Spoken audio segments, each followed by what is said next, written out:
நாம் ஆராதனைக்கு ஆயத்தமாகிக் கொள்வோம். தயவு கூர்ந்து உங்களுடைய ஹெட்ஃபோன் அடுத்து வைக்குமாறு கேட்டுக்கொள்கிறேன். இல்லைன்னா சைலண்ட் மோடில் கூட நீங்கள் வைத்துக் கொள்ளலாம். இந்த ஆராதனைக்கு தடையாக இருக்காதபடி நீங்கள் பார்த்துக் கொள்ளுங்கள். நம் ஒரு நிமிடம் கண்களை மூடி ஜெபம் செய்து கொள்வோம். நம்மளுடைய பாவத்தை நாம் மன்னித்து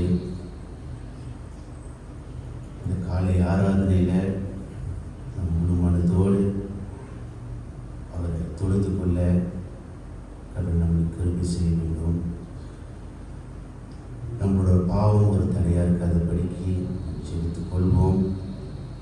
பாவத்தை அறிக்கிட்டு இந்த ஆராதனையில் முழு மனதோடு கலந்து கொள்வோம். ஜெபம் செய்வோம்.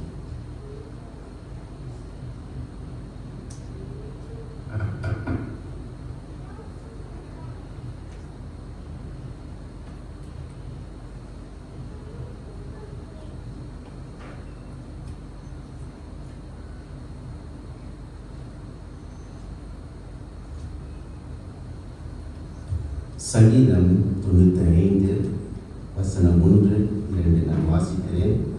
கர்த்தரை கம்பீரமாய் பாடி நம்முடைய எரிச்சேறிய கண்மலை சங்கீதனம் பண்ண கடவும் வாருங்கள்.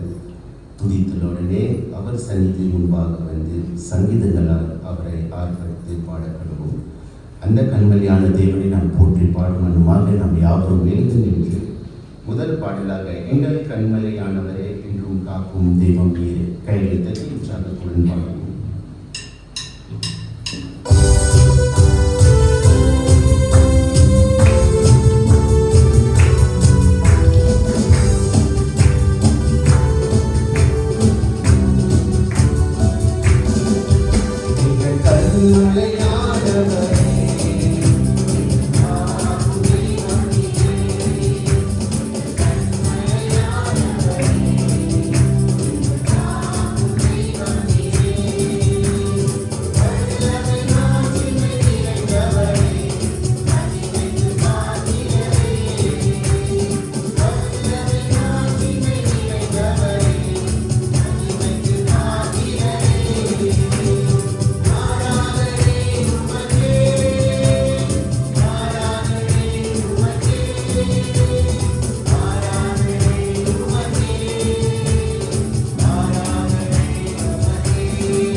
ஆராதனைக்கு அழைத்து வந்த எங்கள் ஆண்டவராகிய இயேசு சுவாமியே, இந்த அருமையான வேலைக்காக ஸ்தோத்தரிக்கிறோம் ஆண்டவரே. எங்களோடு இருந்து இடைப்பட்டு எங்களை வழிநடத்தி வந்த தெய்வமே ஸ்தோத்தரிக்கிறோம் ஆண்டவரே. கடந்த நாட்களே எங்களை அருமையாக நீர் வழிநடத்தி வந்த தெய்வக்காக ஸ்தோத்தரிக்கிறோம் ஆண்டவரே. ஆண்டவரே, உண்ண உணவு உடுத்த உடையும் உறங்க இடமும் நீ தந்து வந்த தெய்வக்காகவே ஸ்தோத்தரிக்கிறோம் ஆண்டவரே. எங்களுடைய போக்கிலும் வருத்திலும் உடைய காக்கும் கரம் இருந்ததுக்காகவே ஸ்தோத்தரிக்கிறோம் ஆண்டவரே. நாங்கள் வேலை செய்யத்தக்கதாக எங்களுக்கு பலத்தை தந்து வந்த தெய்வக்காகவே ஸ்தோத்தரிக்கிறோம் ஆண்டவரே. எங்களோட அன்றாடம் உள்ள தேவைகளை நீர் அற்புதமாய் சந்தித்து வந்த தெய்வக்காகவே ஸ்தோத்தரிக்கிறோம் ஆண்டவரே. சரீரம் பலவீனமாக இருந்தால் கூடியும் பலப்படுத்தி இன்று உங்களுடைய ஆலயத்திலே நிற்கும்படியாக எங்களை ஒவ்வொருத்தரையும் நீ அழைத்து வந்த தெய்வக்காக நன்றி செலுத்துகிறோம் ஆண்டவரே. அப்படியாக எங்கள் குடும்பத்தை, எங்களுடைய பிள்ளைகள், எங்கள் பேர பிள்ளைகளை நீர் ஒவ்வொருத்தரையும் அழைத்து வந்த தெய்வக்காக நன்றி செலுத்துகிறோம் ஆண்டவரே. நாங்கள் ஏறெடுக்கின்ற இந்த ஆராதனை நீ அங்கீகரிக்க வேண்டும் என்று ஜெபிக்கிறோம், ஏற்றுக்கொள்ள வேண்டும் என்று ஜெபிக்கிறோம் ஆண்டவரே. அப்படியாக நாங்கள் மனசார துதிக்க போற்ற நீ செய்த நன்மைகளை நினைக்கிறவர்களாக காணப்பட தெய்வமே எங்களுக்கு ஒவ்வொருத்தருக்கும் உங்களுடைய கிருபை தந்து வழி நடத்த வேண்டும் என்று ஜெபிக்கிறோம் ஆண்டவரே. பணிந்து நிற்கிறோம். எங்களுடைய குற்றம் குறைகளை மன்னித்து பரிசுத்தப்படுத்தும் ஆண்டவரே. பரிசுத்தத்தோடு உம்மை தொழுது கொள்ள, உம்மை ஆராதிக்க எங்களுக்கு கிருபை தர வேண்டும் என்று ஜெபிக்கிறோம் ஆண்டவரே. ஜோசுவாவை எடுத்து நீர் பயன்படுத்த வேண்டும் என்று ஜெபிக்கிறோம். அவரோடு சேர்ந்து நாங்களும் உம்மை ஆராதிக்க ஆண்டவரே, பாடல் வழியாக நீ செய்த நன்மைகளை நினைக்கிறவர்களாக ஆண்டவரே எங்களை எடுத்து நீர் பயன்படுத்தும். மனசார ஆராதனை செய்ய எங்களை வழிநடத்த வேண்டும் என்று ஜெபிக்கிறோம். மற்ற ஊழியம் செய்கிற ஒவ்வொருத்தர் மேலேயும் உங்களுடைய கிருபை இறந்து ஆண்டவரே அவர்களே நீர் வழிநடத்த வேண்டும் என்று ஜெபிக்கிறோம் ஆண்டவரே. உடைய வசனத்தை ஏந்தி வந்திருக்கிற எங்களுடைய போதகருக்காக ஜெபிக்கிறோம் ஆண்டவரே. அவரை இடத்து நீர் பயன்படுத்த வேண்டும் என்று ஜெபிக்கிறோம். அவருக்கு சரீரத்தில் நல்ல சுகத்தை தந்து ஆண்டவரே நீர் அவரை எடுத்து பயன்படுத்த வேண்டும் என்று ஜெபிக்கிறோம். அவர் வாயின் வழியாக உம்முடைய வசனம் புறப்பட சத்தியத்தை சத்தியமாக தொடர்ந்து அவர் எடுத்து பயன்படுத்த பேச வேண்டும் என்று ஜெபிக்கிறோம். அவர் சிறுகவும் நீர் பெருக வேண்டும் என்று ஜெபிக்கிறோம் ஆண்டவரே. கேட்கிற நாங்கள் ஒவ்வொருத்தரும் ஆண்டவரே எங்களுடைய எண்ணங்களும் காதுகளும் திறந்தருள வேண்டும் என்று ஜெபிக்கிறோம் ஆண்டவரே. எங்களுடைய வாழ்க்கையில நாங்கள் மாறத்தக்கதாக ஆண்டவரே உம்முடைய வசனம் எங்களுக்கு தீபமாக காணப்பட நீர் அருள் புரிய வேண்டும் என்று ஜெபிக்கிறோம் ஆண்டவரே. அவரை எடுத்து பயன்படுத்தும் ஆண்டவரே. இன்றைக்கு நாங்கள் விழு திரும்பும் போது உம்மை கண்டோ உம்முடைய ஆசீர்வாதத்தோடு விழு திரும்பத்தக்கதாக அவரை எடுத்து பயன்படுத்தும். நல்ல ஒரு ஆராதனை நீ தந்து வழி நடத்த வேண்டும் என்று ஜெபிக்கிறோம். ஆரம்பத்திலிருந்து இறுதி வரைக்கும் நீரே பொறுப்பெடுத்து வழி நடத்த வேண்டும் என்று இயேசுவின் நாமத்தில் ஜெபிக்கிறோம் எங்கள் நல்ல பிதாவே, ஆமென். சபையார் அமருவோம். இரண்டாவது பாடலாக கணத்திற்கும் மகிழ்வுக்கும் மத்தியிலே இந்த பாடலே கைகளுக்கு உற்சாகத்தோடு பாடுவோம். Thank you.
மாறி மாறி வாசிக்க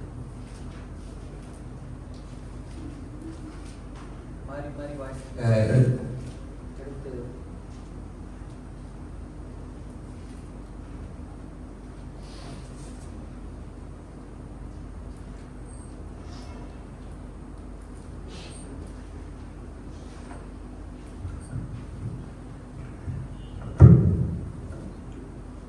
மாறி மாறி வாசிக்க எடுத்துக்கொள்ளப்பட்ட வேத பகுதி ஜாப் சாப்டர் 6 verse 1 to 14.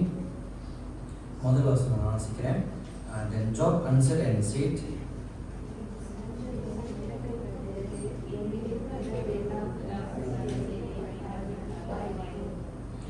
மூணாவது வசனம், for then it would be heavier than the sand of the sea, therefore my words have been rash.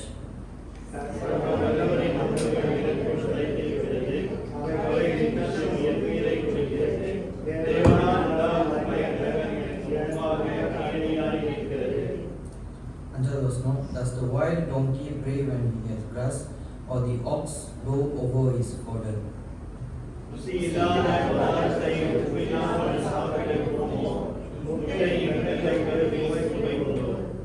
ஏழாவது வசனம், my appetite refused to touch them, they are as food that is loathsome to me.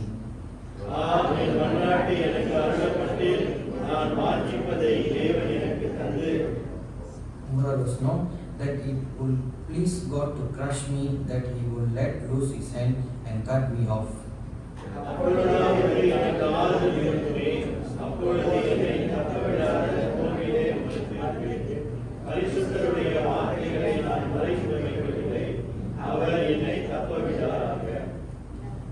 பதினோராவது வசனம், what is my strength that I should wait, and what is my end that I should be patient?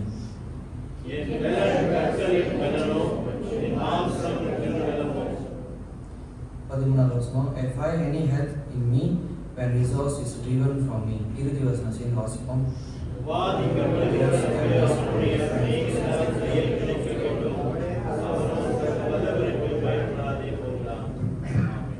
சபையார் முழுவதும் உங்கள் யாவரும் உருத்திரம் Bible பரிசுத்தின் காலை ஆராதனைக்கு உங்களை அன்போடு வரவேற்கிறேன். இந்த ஒரு வார காலமாக கண்மணி போல நம் கடவுள் நமக்கு காத்து வந்திருக்கிறாரே. நம் குடும்பமாக இந்த ஆராதனை கலந்து கொள்ள கடவுள் தந்திருக்கிறதுக்காக நாம் நன்றி செலுத்திக் கொள்வோம். நாம் காணிக்கை தசம்பாகம் வழங்குவதற்கு முன்பாக இன்னொரு பாடலை நாம் பாடவும். போற்றி துதிப்போம் என் தேவ தேவன்.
ஸ்தோத்திர பாடலை பாடுவோம். பூலோகத்தாரே யாவரும் கர்த்தாவில் களி கூறுங்கள். ஆனந்தத்தோடு ஸ்தோத்திரம் செலுத்தி ஆட வாருங்கள்.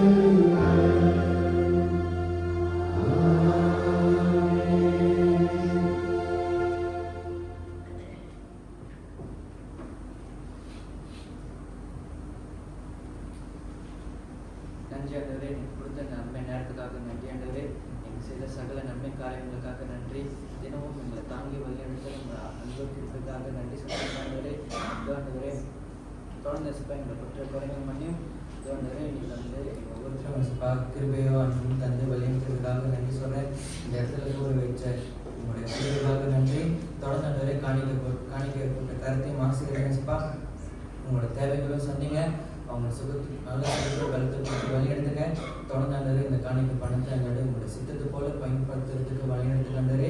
இந்த சபையினோட தேவைகளை சொன்னீங்க சிப்பா. இந்த சபையோட புது கட்டளை தேவைகளும் அந்த தேவையை நீங்கள் தொடர்ந்து செஞ்சு எது நடந்தாலும் இந்த சித்தத்தை போல செய்யறதுக்கு நீங்கள் வழி எடுத்துக்க ஆண்டவரே. நன்றி பிதாவே, இயேசுவின் நாமத்தில் ஜெபிக்கிறேன் ஜீவனுள்ள நல்ல பிதாவே, ஆமென். நம் போதக ஜெபத்துக்கு கடந்து போகிறதுக்கு முன்னம் சபையார் யாரும் என்று ஜெப சிந்தையோடு இந்த பாடலை நாம் பாடுவோம். இடைவீடாக நன்றி உமக்கு தானே.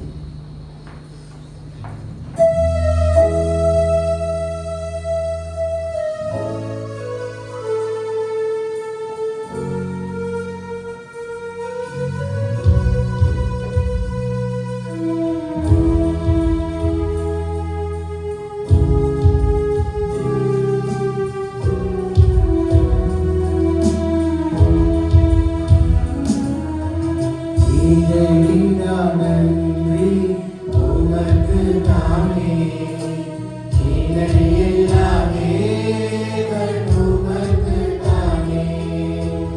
இணைவிடா நன்றி உமக்கு தானே, இணையில்லாமே உமக்கு தானே. என்ன நடந்தாலும் நன்றி ஐயா, யார் கைவிட்டாலும் நன்றி ஐயா.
நன்றி உமக்கு தானே இணையில்லாதே உமக்கு தானே. போதனை கடந்து செல்லும்.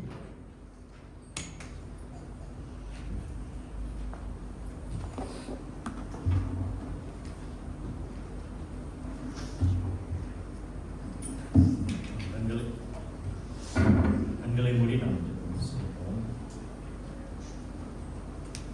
எங்கள் பரலோக தகப்பனே, மகா இரக்கமுள்ள தேவனே, உடைய நாமத்தை உயர்த்தி ஸ்தோத்திரிக்கிறோம். கர்த்தர் நல்லவர், கர்த்தர் இரக்கம் உள்ளவர், கர்த்தர் அன்புள்ளவர், கர்த்தர் தயை உள்ளவர், வாக்கு மாறாதவரே ஸ்தோத்திரிக்கிறோம். ஸ்தோத்திரிக்கிறோம்.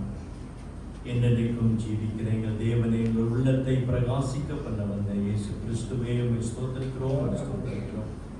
கல்வாரி சிலுவையில் எங்களுக்காக ரத்தம் சிந்தி எங்களை மன்னித்து எங்களுடைய பாவ கடனை ரத்து செய்து எங்களுக்கு நித்திய ஜீவனை கொடுத்தவரே உமக்கு நாங்கள் நன்றி செலுத்துகிறோம். நன்றி செலுத்துகிறோம். ஆண்டவரே, எங்களுக்குள் வாசம் செய்து எங்களை நீதியின் பாதையிலே நடத்துகிற பரிசுத்த ஆவியானவரே உம்மை ஸ்தோத்திரிக்கிறோம். ஸ்தோத்திரிக்கிறோம்.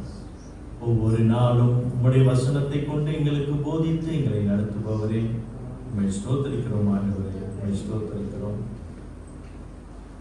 ஆண்டவரே, உம்மை நோக்கி கூப்பிடுகிறவர்களுக்கு, உண்மையாய் உம்மை நோக்கி கூப்பிடுகிறவர்களுக்கு நீர் சகாயம் செய்கிற தேவனாக இருக்கிறேன். அப்படியாக கர்த்தாவே, இதோ இந்த வேளையிலே இதோ எங்களுடைய மன்றாட்டை கர்த்தர் கேட்டருள நாங்கள் ஜெபிக்கிறோம். ஆண்டவரே, எங்களுடைய பாவங்களை, எங்களுடைய அக்கிரமங்களை, எங்களுடைய மீறுதல்களை கர்த்தர் எங்களுக்கு தயவாய் மன்னித்து ஆண்டவரே, எங்களுடைய மன்றாட்டு எல்லாம் கர்த்தாவே, எங்களுடைய வேண்டுதல்கள் எல்லாம் உம்முடைய செவியிலே எட்டுவதாக. கர்த்தாவே, பலவீனப்பட்டு இருக்கிற பிள்ளைகளுக்காக நாங்கள் மன்றாடுகிறோம். கர்த்தருடைய கரம் அவர்களை தாங்குவதாக. சுகவீனமாய் இருக்கிற பிள்ளைகளை ஆண்டவரே நீர் தொட்டு குணமாக்க வல்லவராக இருக்கிறேன். கர்த்தாவே, உம்முடைய நாமத்தின் மகிமைக்கென்றே இவைகளை கர்த்தர் செய்து முடிக்க வல்லவராக இருக்கிறேன்.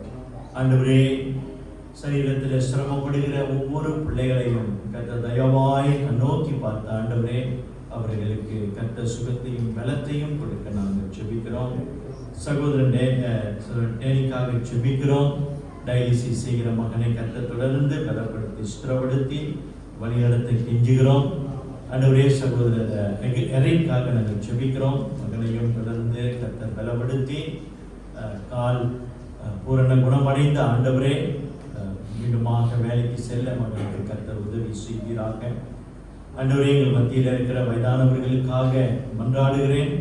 கர்த்தாவே, அவர்களை கர்த்தர் கண்ணோக்கி பார்த்து இம்மட்டும் கர்த்தருடைய கிருபையும் இரக்கமும் தயவும் வழி நடத்துதலும் அவர்களுக்கு பூரணமாய் விளங்குவதற்காக உங்களுக்கு நன்றி செலுத்துகிறோம். ஆண்டவரே, அவர்களுடைய தனிமையிலே கர்த்தர் அவர்களுக்கு துணை நிற்பதற்காக உங்களுக்கு ஸ்தோத்திரம். ஆண்டவரே, அவர்களுடைய தேவைகளை எல்லாம் கர்த்தர் இம்மட்டுமாய் சந்தித்து வருகிறீர். அதற்காக நாங்கள் நன்றி செலுத்துகிறோம். ஆண்டவரே, உம்முடைய பிரசன்னம் அவர்களுக்கு போதுமானதாக இருப்பதற்காக நாங்கள் நன்றி செலுத்துகிறோம். அப்படியாக கர்த்தாவே, எங்கள் மத்தியில திருச்சபையில் இருக்கிற வயதான ஒவ்வொருவரையும் ஆண்டவரே, தகப்பன்மார்களையும் தாய்மார்களையும் கர்த்தர் தொடர்ந்து தயவாய் வழி நடத்த நாங்கள் வேண்டுதல் செய்கிறோம். தொடர்ந்து ஆண்டவரே, கர்த்தருடைய கிருபையிலும் கர்த்தருடைய அன்பிலும் தாழ்மையிலும் தொடர்ந்து அவர்கள் பெருக கர்த்தர் உதவி செய்கிறார்கள். ஆண்டவரே, வேலை செய்கிற ஒவ்வொரு பிள்ளைகளையும் கர்த்தர் தொடர்ந்து கண்ணோக்கி பாரும். அவர்களும் கர்த்தருக்குள் பலமடைந்து முதலாளி கண்களிலிருந்து அவர்களுக்கு தயவு கிடைக்கவும், வேலையிடத்தில் அவர்கள் எதிர்நோக்குகிற சவால்களை சந்திக்க ஆண்டவரே நீர் பலம் தர நாங்கள் கெஞ்சுகிறோம். ஆண்டவரே, பலவிதமான அழுத்தங்கள் அவர்கள் சந்திக்கும் போது எங்கள் தேவனாகிய இயேசு கிறிஸ்து எங்களுக்கு ஜெயம் கொடுக்கிறவர் என்ற அந்த விசுவாசத்தோடு ஆண்டவரே எல்லா சவால்களையும் சந்திக்க கர்த்தர் உதவி செய்கிறார்கள். அவர்களுடைய வருமானத்தை கர்த்தர் ஆசீர்வதிங்க. அவர்களுடைய வருமானத்தை கர்த்தர் பெருகச் செய்யுங்க. ஆண்டவரே, அந்த வருமானத்திலே கர்த்தாவே அவர்கள் கர்த்தருக்கு கொடுக்க வேண்டியதை கர்த்தருக்கு கொடுக்கவும், தங்களுடைய குடும்பத்தை நடத்துவதற்கான எல்லா திராணி அவர்களுக்கு உண்டாக கர்த்தர் உதவி செய்கிறார்கள். ஆண்டவரே, எங்களுடைய பிள்ளைகளுக்காக நாங்கள் ஜெபிக்கிறோம். ஆண்டவரே, படிக்கிற ஒவ்வொரு பிள்ளைகளையும் கர்த்தர் கண்ணோக்கி பாரும். ஆண்டவரே, குறிப்பாக இந்த லீவு நாட்களிலே கர்த்தருடைய கரம் அவர்கள் மேல் இருப்பதாக. பாவத்தில் விழாதபடி ஆண்டவரே இந்த பிள்ளைகள் காலத்தை பிரயோஜனப்படுத்திக் கொள்ள கர்த்தர் உதவி செய்வீராக. கர்த்தாவே, எங்களுடைய தேசத்துக்காக நாங்கள் நன்றி செலுத்துகிறோம். எங்களுடைய தேசத்திலே கர்த்தருடைய கரம் தொடர்ந்து இருப்பதாக. எங்களுடைய தேசத்தை கர்த்தர் பொருளாதார ரீதியில் ஆசீர்வதித்து தயவாய் நடத்துகிறீர், அதுக்காக நன்றி. தொடர்ந்து இந்த தேசம் ஆண்டவரே சிறப்பாக இருக்க, செழிப்பாக இருக்க நாங்கள் மன்றாடுகிறோம். நாங்களும் தொடர்ந்து சுதந்திரமாக அமைதலோடு சமாதானத்தோடு வாழ கர்த்தர் எங்களுக்கு உதவி செய்ய நாங்கள் கெஞ்சுகிறோம். ஆண்டவரே, எங்களுடைய கட்டட காரியத்துக்காக நாங்கள் வருகிறோம். காரியங்களை வாய்க்க பண்ணுகிற எங்கள் தேவனே, நீரே தயவாய் கண்ணோக்கி பார்த்து ஆண்டவரே எங்களுக்கு ஒரு கட்டடத்தை கர்த்தர் அருள நாங்கள் வேண்டுதல் செய்கிறோம். ஆண்டவரே, இந்த வாரம் பிறந்த நாளை நினைவு கூறுகிற சகோதரி ஜெயாவுக்காக நாங்கள் ஜெபிக்கிறோம். மகள் மேல கர்த்தருடைய கரம் இருப்பதாக. கடந்த ஆண்டிலே கர்த்தருடைய கரம் மகள் மேல் இருந்தது போல இந்த ஆண்டிலும் கர்த்தருடைய கரம் மகளை தாங்கும்படியாய் நாங்கள் கெஞ்சுகிறோம். கர்த்தருடைய சமாதானமும் கர்த்தருடைய வழிநடத்துதலும் மகளுக்கு பூரணமாய் விளங்க நாங்கள் வேண்டுதல் செய்கிறோம். கர்த்தாவே, இப்படியாக உங்களுடைய காக்கும் கரம் எங்களுடைய உளுத்திராம் திருச்சபையாரோடு கூட இருப்பதாக. ஆண்டவரே, வாழ்க்கையிலே பலவிதமான சவால்களை சந்தித்துக் கொண்டிருக்கிற ஒவ்வொரு பிள்ளைகள், ஒவ்வொரு குடும்பங்களுக்காக நாங்கள் ஜெபிக்கிறோம். அவர்களை கர்த்தர் கண்ணோக்கி பார்த்து ஆண்டவரே நீரே அவர்களுக்கு விடுதலையையும் சமாதானத்தையும் தந்தருள நாங்கள் வேண்டுதல் செய்கிறோம். ஆண்டவரே, இந்த வருஷம் ஆண்டவரே இந்த ஆத்தும ஆதாயத்தை குறித்து நாங்கள் தியானித்து வருகிறோம். ஆண்டவரே, உடைய சுவிசேஷத்தை நாங்கள் கொண்டு போக, பேச, எடுத்து சொல்ல, அறிவிக்க தேவனே எங்களை எடுத்து பயன்படுத்த நாங்கள் வேண்டுதல் செய்கிறோம். நீர் எங்களுக்கு அளித்த அந்த பாவ மன்னிப்பை, இந்த ரட்சிப்பை ஆண்டவரே மற்றவர்களுக்கும் நாங்கள் எடுத்து சொல்கிறவர்களாக எங்களை மாற்ற நாங்கள் ஜெபிக்கிறோம். தேவனே, எங்களை எடுத்து பயன்படுத்தும். இன்றைக்கும் அப்படியாக உடைய வார்த்தை கொண்டு கர்த்தரைகளோடு கூட பேசுவதாக. ஆண்டவரே, இன்றைக்கும் சிறுவர் ஊழியத்தையும் கர்த்தர் தயவாய் ஆசீர்வதிக்க நாங்கள் வேண்டுதல் செய்கிறோம்.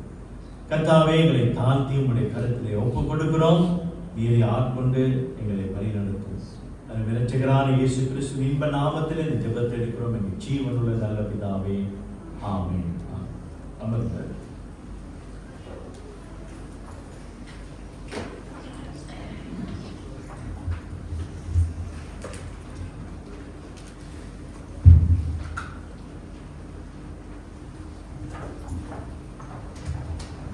Galatians chapter 1 verse 15 to 19. But God in His grace chose me even before I was born and called me to serve Him.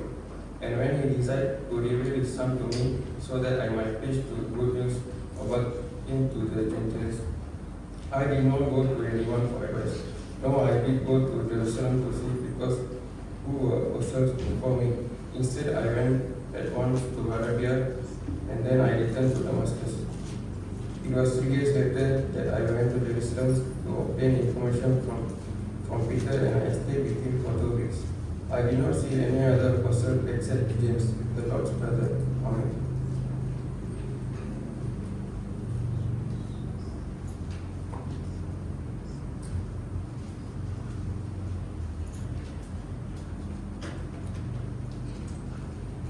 பிரியமானவர்களே, லூக்கா 19ஆம் அதிகாரம் 10ஆம் வசனத்தில் நாம் வாசிக்கின்றோம்.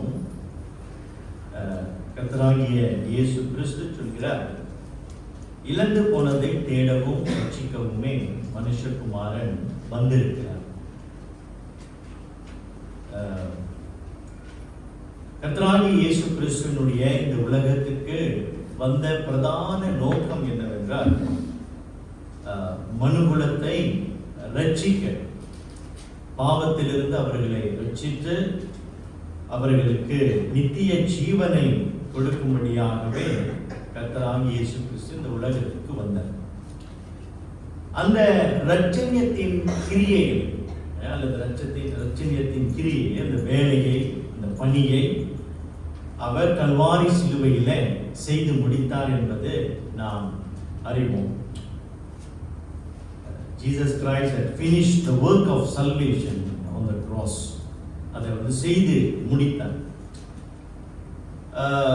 அவரை ஏற்றுக்கொண்டிருக்கிற நாம், கர்த்தராகிய இயேசு கிறிஸ்துவை இரட்சகராக ஏற்றுக்கொண்டிருக்கிற நாம், கர்த்தராகிய இயேசு கிறிஸ்து என்ன நோக்கத்துக்காக இந்த உலகத்துக்கு வந்தாரோ அந்த நோக்கம் நிறைவேறுவதற்கு நம்மை இந்த உலகத்திலே வைத்திருக்கிறார்.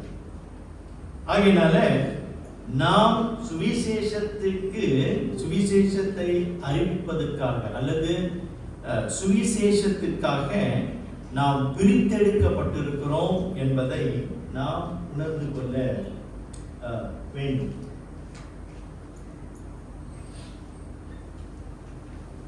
We are separated unto the gospel of God. சுவிசேஷத்திற்காக நாம் பிரித்தெடுக்கப்பட்டிருக்கிறோம். இந்த சுவிசேஷத்திற்காக பிரித்தெடுக்கப்பட்டிருக்கிறோம் என்று நாம் சொல்லும் பொழுது பவுல் 3 காரியத்தை நமக்கு தெளிவாக சொல்கிறார். பிரித்தெடுக்கப்பட்டிருக்கிறோம். We are separated. இந்த செப்பரேட்டட் என்ற வார்த்தை ஒரு விசேஷமான ஒரு வார்த்தை. அதாவது எப்படி நம்ம பார்க்கணும் அப்படின்னா, பிரித்தெடுக்கப்படுதல், செப்பரேஷன் என்ற வார்த்தை ஒரு குழுவிலிருந்து அல்லது ஒரு அநேக பொருள்களிலிருந்து விசேஷமாக தெரிவு செய்யப்பட்டு அதிலிருந்து எடுத்து விசேஷமாக தெரிவு செய்யப்பட்டு அதிலிருந்து எடுத்து அதற்கு ஒரு வேலியை போடுவது போல, சரியா?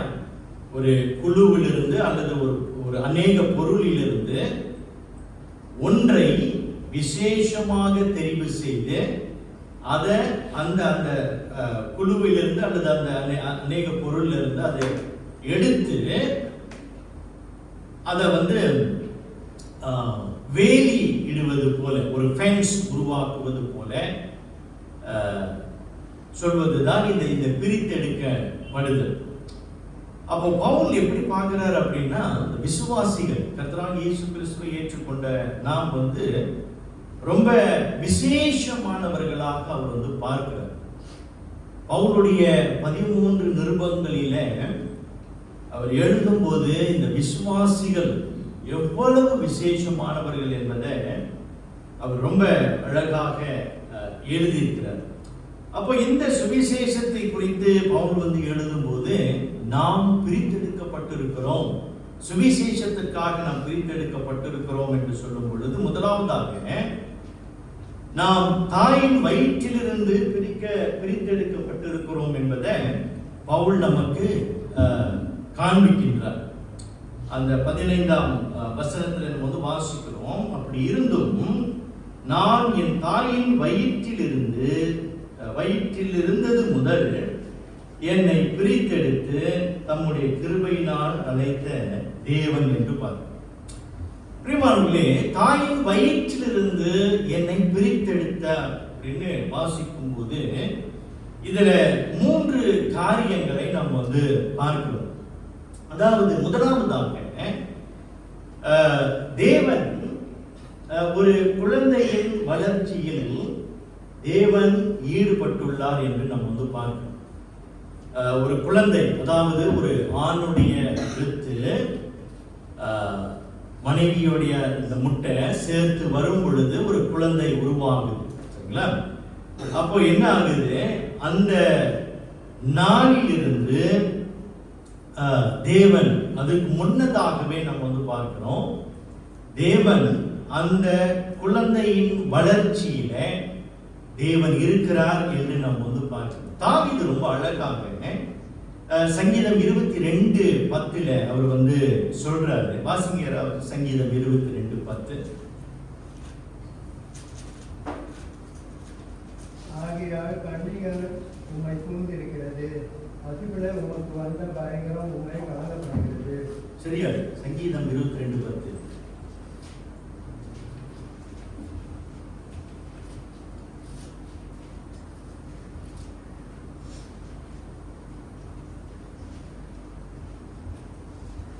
கர்ப்பத்திலிருந்து வெளிப்பட்ட போதே உமது சார்பில் விழுந்தேன், நான் என் தாயின் வயிற்றில் இருந்தது முதல் நீர் என் தேவனாய் இருக்கிறீர் என்று நமக்கு வாசிக்கிறோம். நான் என் தாயின் வயிற்றில் இருந்த போதே நீர் என் தேவனாய் இருக்கிறீர். தாவீது இந்த வசனத்தை அவர் வந்து சொல்லும் பொழுது thou art my God from my mother's belly அப்படின்னு சொல்லும்போது அந்த குழந்தையா இருக்கும் போதே தேவனை அவர் வந்து தெரிந்து கொண்டார் அப்படின்னு இல்லை, அப்படி அர்த்தம் இல்லை. என்னன்னு வந்து சொல்லுதுன்னா, நான் தாயின் வயிற்றில் இருக்கும் போதே நீர் என் தேவனாய் இருக்கிறீர் அப்படின்னு சொல்லும் பொழுது, நான் தாயின் வயிற்றில் இருக்கும் போதே நீர் என்னை வணைந்து என்னை உருவாக்கி என்னை அந்த அந்த உருவேற்கப்படும் நாட்கள் முற்றிலுமாக என்னை பாதுகாத்து வந்தீர் என்று தாவீது சொல்கிறார். அதுதான் சங்கீதம் 139 நாம் வந்து வாசிக்கிறோம். அப்போ என்னன்னா, ஒவ்வொரு குழந்தையினுடைய வளர்ச்சியில தேவன் இருக்கின்றார் என்பதை நம்ம வந்து உணர்ந்து கொள்ள வேண்டும். அது அவிசுவாசியாக இருக்கட்டும், அது விசுவாசிகளாக இருக்கட்டும், ஒவ்வொரு குழந்தையும் என்று சொல்லும்போது என்னென்றால் அது உயிர் எங்கிருந்து வருகிறது? தேவனிடத்திலிருந்து வருகிறது. அப்ப அந்த குழந்தையினுடைய வளர்ச்சிக்கு காரணர் தேவன் என்பதை நாம் வந்து பார்க்கிறோம். இரண்டாவதாக நாம் வந்து பார்க்கிறோம், தாயின் வயிற்றில் வளருகின்ற ஒவ்வொரு குழந்தையையும் தேவன் தனிப்பட்ட முறையில அறிந்திருக்கிறார். God knows personally of every child that incepts in his mother's womb. ஒவ்வொரு குழந்தையும் தேவன் தனிப்பட்ட ரீதியில அவர் அறிந்திருக்கின்றார். பாருங்க, ஒரு குழந்தை எப்போ நம்ம வந்து அந்த குழந்தைக்கு பேரிட்டு கூப்பிடுவோம்? எப்போ கூப்பிடுவோம்? குழந்தை பிறந்த பிறகு, அதுக்கு பேர் வச்ச பிறகு அப்புறம் தான் நம்ம வந்து கூப்பிடுவோம், குழந்தை பேர் வச்சு கூப்பிடுவோம். ஆனால் நம்முடைய தேவன் அப்படியா இல்லை. அந்த குழந்தை உருவாகுவதற்கு முன்னதாகவே அந்த குழந்தையினுடைய பெயர் என்ன, அந்த குழந்தைக்கு என்ன பெயர் வைப்பார் என்பதையும் தேவன் அறிந்து அந்த குழந்தை எப்படியாக கூப்பிடுகிறார் என்றால், அந்த குழந்தையை பெயர் விட்டு கூப்பிடுகிறார். பிரியமானவர்களே, உங்களுக்கு பெயர் வைப்பதற்கு முன்னதாக தேவன் உங்க பெற்றோர்கள் உங்களுக்கு பெயர் வைப்பதற்கு முன்னதாகவே தேவன் உங்களை பெயர் சொல்லி அழைத்திருக்கிறார். எவ்வளவு பெரிய விசேஷம் பார்த்தீங்களா? அப்போ ஒவ்வொரு குழந்தையும் தேவன் தனிப்பட்ட ரீதியில அறிந்திருக்கிறார். அந்த குழந்தை எப்படியாக வளரணும், அந்த குழந்தையினுடைய வளர்ச்சி எப்படியாக இருக்கணும், அந்த குழந்தையினுடைய உருவம் எப்படியாக இருக்க வேண்டும், அந்த குழந்தையினுடைய கலர் எப்படி இருக்கணும், அதோடைய கண்ணு எப்படி இருக்கணும், உதடு எப்படி இருக்கணும், மூக்கு எப்படி இருக்கணும், எல்லாம் கடவுள் வந்து தனித்தனியாக தேவன் நியமித்து அதை வந்து உருவாக்கி இருக்கிறத நம்ம வந்து பார்க்கிறோம். எல்லா குழந்தைகளும் ஒரே விதமாக உருவாக்குவது இல்லை, சிருஷ்டிப்பது அல்ல. மாறாக நம்ம வந்து பார்க்கிறோம், தேவன் தம்முடைய ஞானத்தில ஒவ்வொரு குழந்தையையும் விசேஷமாக படைத்திருக்கிறார். அதுதான் சங்கீதம் 139 பாருங்க, தாவீது சொல்லுகிறார். சங்கீதம் 139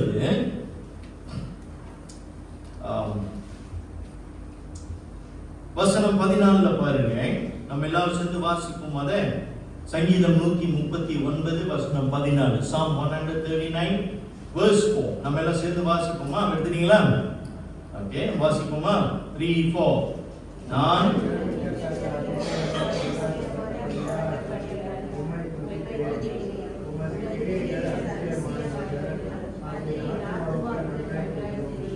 பிரியமானவர்களே, தாவீது என்ன சொல்றது? தாவீது வந்து சொல்றாரு, நான் பிரமிக்கத்தக்க அதிசயமாய் உண்டாக்கப்பட்டபடியால் உம்மை துதிப்பேன் அப்படின்னு சொல்றாரு. I will praise thee for I am fearfully and wonderfully made அப்படின்னு சொல்றாரு. பிரியமானவர்களே, உலகத்துல எத்தனை அதிசயங்கள் இருக்கு?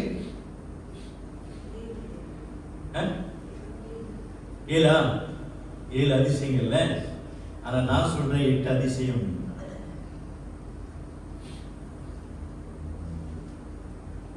நம்புறீங்களா? 8 அதிசயம் இருக்குன்னு நீங்க நம்ப மாட்டீங்க, எனக்கு தெரியும். 8வது அதிசயம் நான். 8வது அதிசயம் நீங்க. ஒத்துக்கிறீங்களா இல்லையா? ஒத்துக்கிறவங்க கை தூக்குங்க. அல்லேலூயா. சோ உலகத்துல எத்தனை அதிசயம் இருக்குது? 8. சரியா? தாயே, நீங்க அதிசயமா உண்டாக்கப்பட்டிருக்கிறீங்க. ஏஞ்சலின் தாயே, சரியா? பிரியமானவர்களே, நாம் அதிசயமாக உண்டாக்கப்பட்டிருக்கிறோம். அது காரணம் என்னவென்றால், தேவன் நம்மை தனிப்பட்ட ரீதியிலே நம்மை அறிந்திருக்கின்றார். மூன்றாவதாக நம்ம பார்க்கிறோம், குழந்தைக்கும் தேவன், ஒவ்வொரு குழந்தைக்கும் தேவன் குறிப்பிட்ட திட்டத்தை வைத்திருக்கிறார் அப்படின்னு நம்ம பார்க்கிறோம். நம்முடைய வாழ்க்கையில தேவன் ஒரு குறிப்பிட்ட திட்டத்தை வைத்திருக்கின்றார். அந்த குறிப்பிட்ட திட்டத்தை தான் பிறகு நம்ம பார்க்கிறோம். பவுல் அதை விரிவுபடுத்துகிறார். அவருடைய வாழ்க்கையிலும் சரி, மற்ற விசுவாசிகளுடைய வாழ்க்கையில தேவன் என்ன ஒரு பிரதானமான ஒரு திட்டத்தை வைத்திருக்கிறார் என்பதை நம்ம பார்க்கிறோம். பிரியமானவர்களே, அப்படின்ற என்ன அர்த்தம்? நம்முடைய ஒரு குழந்தையின் வளர்ச்சியில, தாயின் கருவில, தாயின் வயிற்றில் இருக்கும் பொழுது ஒவ்வொரு குழந்தையினுடைய வாழ்க்கையில வளர்ச்சியில தேவன் ஈடுபட்டு இருக்கிறாரு. தேவன் தனிப்பட்ட முறையில் அறிந்திருக்கிறாரு. மூன்றாவதாக, தேவன் ஒவ்வொரு குழந்தைக்கும் ஒவ்வொரு விசேஷித்த திட்டத்தை வைத்திருக்கின்றார். அப்ப நம்ம பவுலை நம்ம பார்க்கும்போது, பவுல் என்ன சொல்றாரு? இந்த 14ஆம் வசனத்துல 15ஆம் வசனத்துல, அப்படி இருந்தும் நான் என் தாயின் வயிற்றிலிருந்தது முதல் என்னை பிரித்தெடுத்து தம்முடைய கிருபையினால் அழைத்த தேவன் என்று நம்ம பார்க்கிறோம். பவுல் என்ன சொல்றாரு? தேவன் என்னை, அவர் தாயின் கருவில் இருக்கும் பொழுது ஒரு அவிசுவாசியாக இருந்தார். நமக்கு தெரியும். அதன் பிறகு வாலிப வயசுல தான் அவர் கர்த்தராகிய இயேசு கிறிஸ்துவை அவர் ஏற்றுக்கொண்டார். ஆனாலும் நம்ம பார்க்கிறோம், என்ன சொல்றாருன்னா, இந்த சற்று முன் நம்ம பார்த்த 3 காரியங்களை வைத்து பார்க்கும்போது பவுல் என்ன சொல்றாரு? ஆண்டவர் என்னை தமக்கென்று பிரித்தெடுத்திருக்கிறார். God had separated me for a purpose. ஒரு நோக்கத்துக்காக தேவன் என்னை பிரித்தெடுத்திருக்கிறார் என்று அவர் சொல்றார். அப்போஸ்தலர் 9ஆம் அதிகாரம், வாசிங்க அந்த வசனம். அப்போஸ்தலர் 9:15.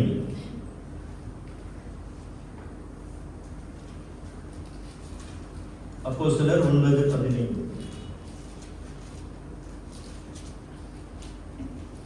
அப்பொழுது தேவன் சுத்தமாக்கினவைகளை நீ தீட்டாக எண்ணாது என்று 2ஆம் தரமும் சத்தம் அவனுக்கு உண்டாயிற்று. அப்போஸ்தலர் 9:15. அதற்கு கர்த்தர், இப்போ அவன் புறஜாதிகளுக்குள்ளும் ராஜாக்களும் இஸ்ரவேல் புத்திரருக்கும் என்னுடைய நாமத்தை அறிவிப்பதற்காக நான் பிரித்து கொண்ட பாத்திரமாய் இருக்கிறான். இங்கே இயேசு சொல்கிறாரு, அவன் புறஜாதிகளுக்கும் ராஜாக்களுக்கும் இஸ்ரவேல் புத்திரருக்கும் என்னுடைய நாமத்தை அறிவிக்கிறதுக்காக நான் தெரிந்து கொண்ட பாத்திரமாய் இருக்கிறான் அப்படின்னு சொல்றாரு. He was the chosen one. சரிங்களா? தாயின் கருவிலிருந்து, தாயின் வயிற்றிலிருந்து பவுலை பிரித்தெடுத்து நம்ம என்ன பார்க்கிறோம்?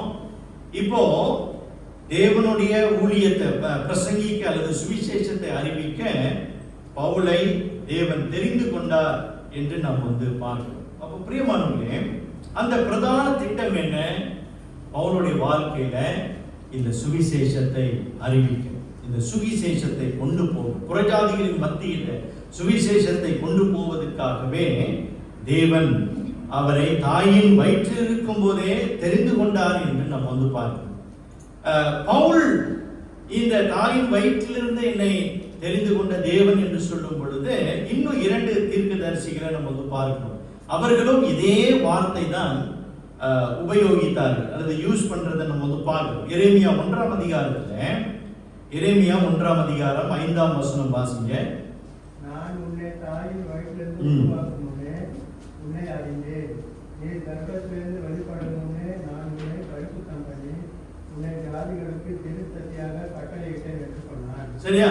உன்னை தெரிந்து கொண்டு உன்னை பரிசுத்தமாக்கினேன் அப்படின்னு சொல்றார் ஆண்டவர். எரேமியாவை பார்த்து சொல்றார், தாயின் வயிற்றில் இருக்கும் போதே நான் உன்னை தெரிந்து கொண்டேன்.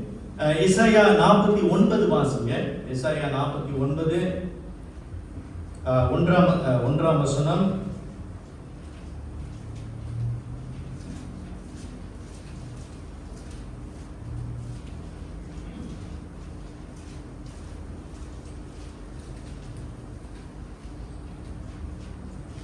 தீவுகளை எனக்கு செவி கொடுங்கள், தூரத்தில் இருக்கிற ஜனங்களை கவனிங்கள்.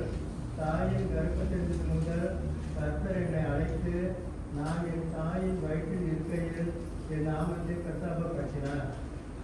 பார்க்கிறோம், எசாயாவை குறித்து ஆண்டவர் சொல்றார், முதல் கர்த்தர் என்னை தாயின் கர்ப்பத்திலிருந்து முதல் கர்த்தர் என்னை அழைத்து நான் என் தாயின் வயிற்றில் இருக்கையில் என் நாமத்தை பிரஸ்தாபப்படுத்தினார் என்று பார்க்கிறோமே.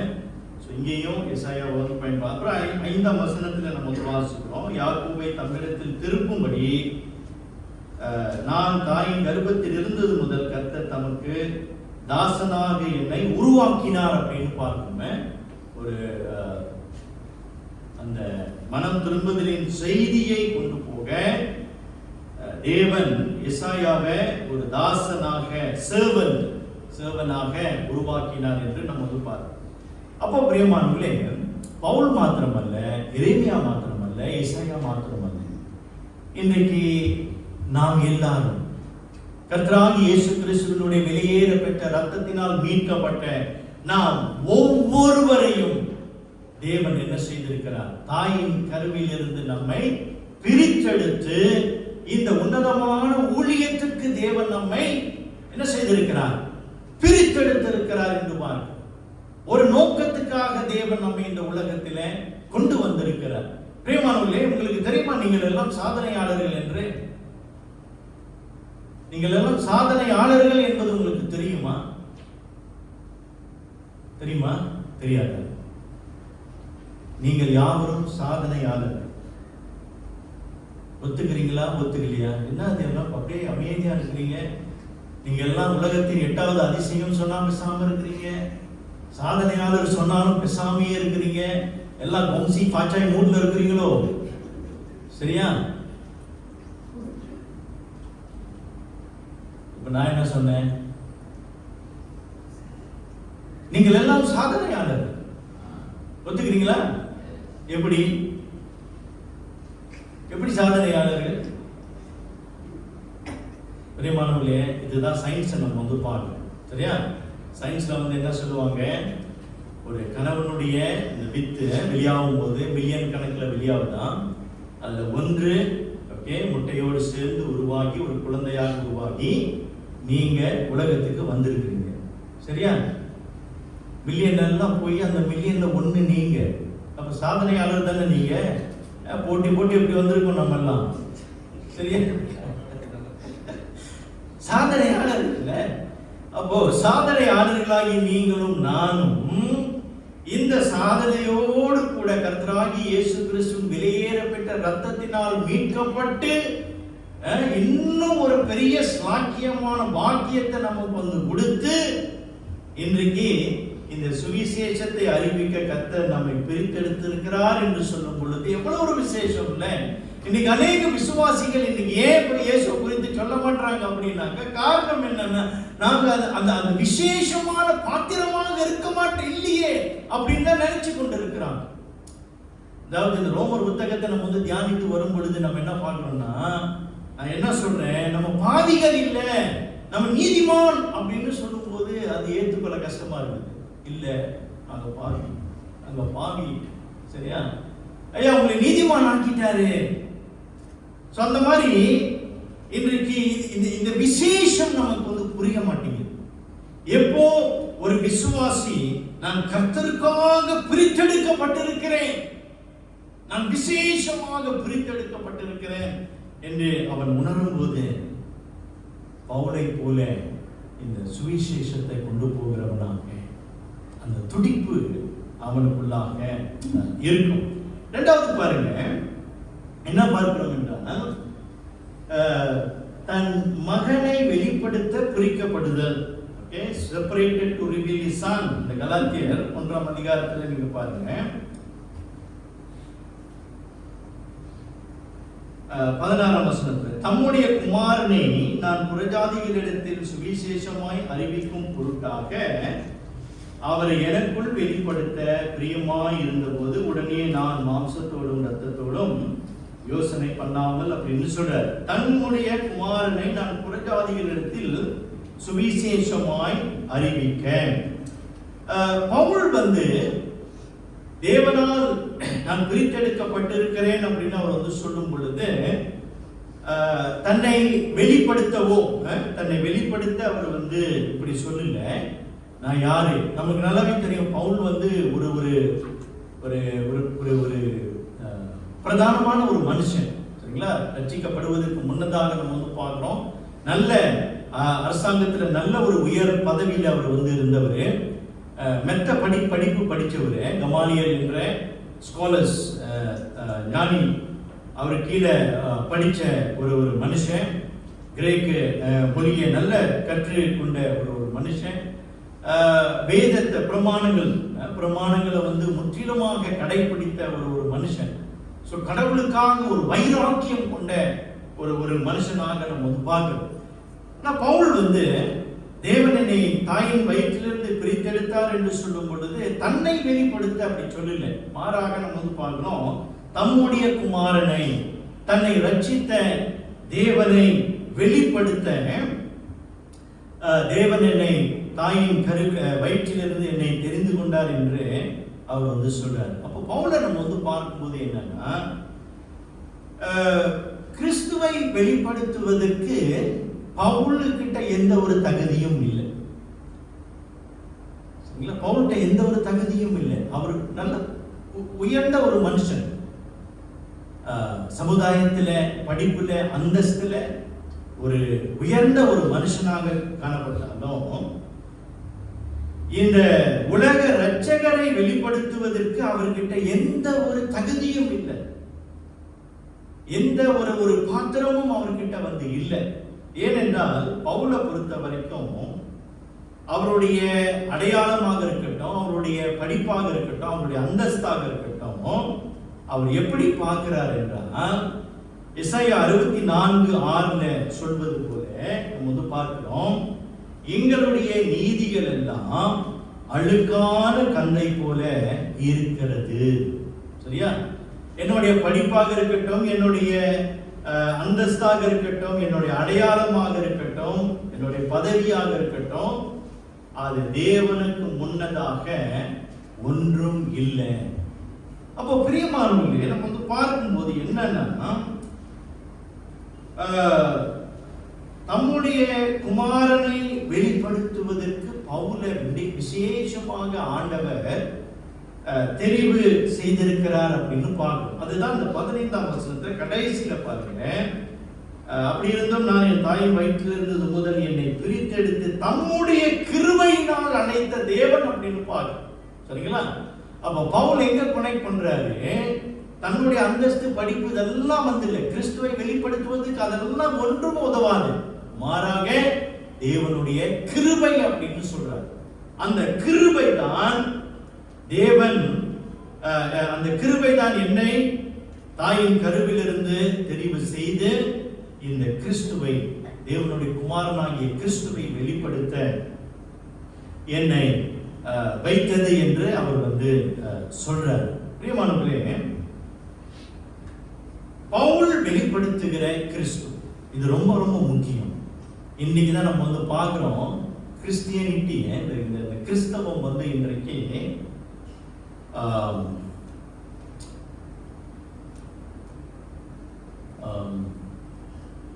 மலையில எப்படி சொல்லலாம் அப்படின்னா, கிறிஸ்டியானிட்டி இன்னைக்கு செய்யிட்டா போகுது. சரிங்களா? செய்யிட்டா போயிட்டு இருக்கு. ஏன் அப்படின்னா, பவுல் பாருங்க, புறஜாதிகளிடத்தில் சுவிசேஷமாய் தம்முடைய குமாரனை அப்படின்னு சொல்றாரு. யார் இந்த குமாரன்? கர்த்தராகிய இயேசு கிறிஸ்து. சரியா? இந்த கர்த்தராகிய இயேசு கிறிஸ்து அப்படின்னு நம்ம சொல்லும் பொழுது, யார் இந்த கர்த்தராகிய இயேசு கிறிஸ்து? பாடுகள் நிறைந்த கர்த்தராகிய இயேசு கிறிஸ்து, a suffering servant, பாடுகளின் ஊழியக்காரன் கர்த்தராகிய இயேசு கிறிஸ்து. எசாயா 53ஆம் அதிகாரம் வாசிங்க அந்த வசனம். எசாயா 53 2-3 வாசிங்க. எசாயா இணைகளைப் போலவும் வறண்ட நிலத்திலிருந்து துளிர்கிற வேரை போலவும் அவனுக்கு முன்பாக எழுதுகிறார். அவருக்கு அழகும் இல்லை, சௌந்தரியம் இல்லை. அவரை பார்க்கும்போது நாம் அவரை விரும்பத்தக்க ரூபம் அவருக்கு இல்லாதிருந்தது. அவர் அசட்டை பண்ணப்பட்டவரும் மனுஷரால் புறக்கணிக்கப்பட்டவரும் துக்கம் நிறைந்தவரும் பாடு அனுபவிக்கிறவருமாய் இருந்தார். அப்ப இது எதை காட்டுகிறது? அந்த கல்வாரி சிலுவையின் தியாகத்தை காட்டுகிறது என்று நம்ம பார்க்கிறோம். எசாயா தீர்க்கதரிசி கர்த்தராகிய இயேசு கிறிஸ்துவை காட்டும் பொழுது எதனை காட்டுகிறார்? அந்த சிலுவையின் பாடுகளை அவர் காண்பிக்கின்றார். அப்போ பவுல் தம்முடைய குமாரனை சுவிசேஷமாய் அறிவிக்க நான் பிரித்தெடுக்கப்பட்டிருக்கிறேன் அப்படின்னு சொல்லும் பொழுது எந்த கிறிஸ்துவை அவர் காண்பிக்கிறார்? எந்த உலக இரட்சகரை அவர் காண்பிக்கிறார்? கல்வாரி சிலுவையிலே பாடுகள் நிறைந்த கர்த்தராகிய இயேசு கிறிஸ்துவை அவர் காண்பிக்கின்றார். அவர் இடத்தில் அழகும் இல்லை, ரூபமும் இல்லை என்று பிரியமானவர்களே, இன்றைக்கு கிறிஸ்தவம் நம்ம பார்க்கிறோம். கிறிஸ்துவை எப்படி காட்டுகிறார்கள் என்றால், இன்றைக்கு கிறிஸ்துவை செழிப்புள்ள தெய்வமாக காட்டுகிறார். இல்ல, அதனாலதான் பாருங்க, இன்றைக்கு நம்முடைய சுவிசேஷமும் கிறிஸ்டியானிட்டி மட்டும் செய்யிட்டாங்க. இன்னைக்கு நம்மளுடைய சுவிசேஷமும் செய்யிட்டா போயிட்டு. எப்படி? இயேசுவை நீங்க நம்புனீங்கன்னா உங்க நோய் குணமாகும். நீங்க இயேசுவை நம்புனீங்கன்னா உங்க பிரச்சனையெல்லாம் தீர்ந்துடும். நீங்க இயேசுவை நம்புனீங்கன்னா உங்களுக்கு எந்த குறையும் இருக்காது. இயேசு எங்கேயாவது சொன்னாரா? இயேசு எங்கேயாவது சொன்னாரா? எரேமியா சொன்னாரா? எசாயா சொன்னாரா? இயேசுவை நம்பினீங்கன்னா உங்களுக்கு எல்லாம் தீர்ந்துடும் என்று சொன்னாரா? பிரியமானவர்களே, பவுல் பாடுகள் நிறைந்த கிறிஸ்துவை சுவிசேஷமாய் அறிவிக்கின்றார். அந்த கல்வாரி சிலுவையில் இயேசு கிறிஸ்துவினுடைய மரணத்தையும் உயிர் தெழுதலையும் அவர் காட்டுகிறார். ஏனென்றால் அங்கிருந்து தான் ரட்சிப்பு வருகிறது, நமக்கு பாவ மன்னிப்பு வருகிறது, நமக்கு நித்திய ஜீவன் உண்டாகுகிறது. சிலுவை அல்லாமல் நமக்கு ஒன்றுமில்லை. ஆனா இன்றைக்கு நம்ம என்ன பார்க்கிறோம்? கிறிஸ்தவம் தவறான உபதேசத்தை, குறிப்பாக இந்த செழிப்பு உபதேசம், இந்த ப்ராஸ்பெரிட்டி காஸ்பல் இன்றைக்கு ரொம்ப முக்கியத்துவப்படுத்தி இன்றைக்கு பிரசங்கிக்கிறத நம்ம பார்க்கணும். ஆனால் எது எப்படியோ பவுல் சொல்வது போல இன்னைக்கு சுவிசேஷம் அறிவிக்கப்படுகிறது. ஆனால் சத்தியத்தை அறிந்திருக்கிற நாம் இன்றைக்கு நாம் அறிந்து கொள்ள வேண்டும், நாம் எதற்காக தாயின் கருவிலிருந்து பிரித்தெடுக்கப்பட்டிருக்கிறோம் என்றால், நாம் கிறிஸ்துவை வெளிப்படுத்த, உலக இரட்சகரை வெளிப்படுத்த நாம் தெரிந்து கொள்ளப்பட்டிருக்கிறோம் என்பதை நாம் உணர்ந்து கொள்ள வேண்டும். 1 கொரிந்தியர் 1ஆம் அதிகாரம் வசனம் 26 வாசிக்கிறோம். 1 கொரிந்தியர் 1ஆம் அதிகாரம்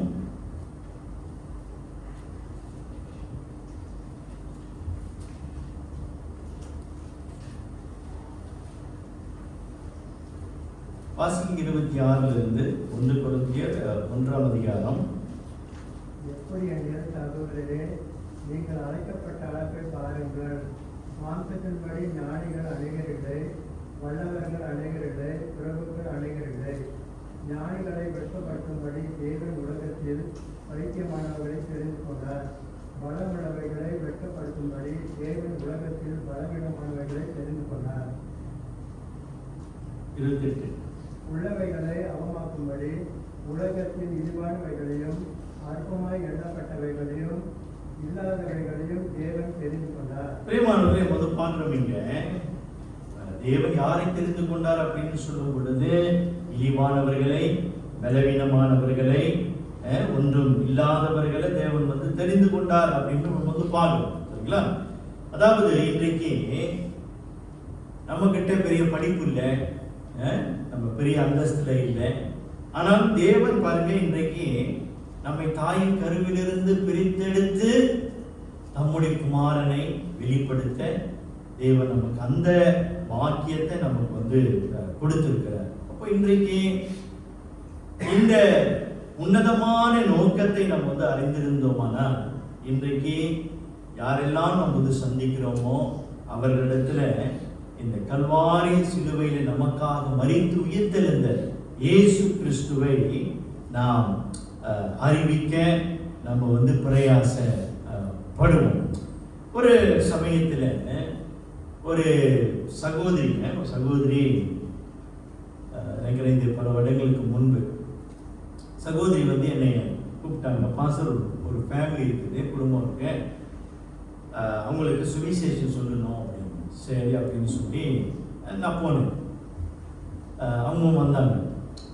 அப்போ அவங்கள்ட்ட நான் வந்து சொல்லும்போது, நான் அப்போ சீக்கா இருந்தாங்க, அவங்க வந்து சீக்கா இருந்தாங்க. அப்போ ரொம்ப சீக்கா இருக்கிறாங்க. ஆனால் நான் வந்து அந்த சீக்கை குறித்து நான் ஒன்றுமே பேசல.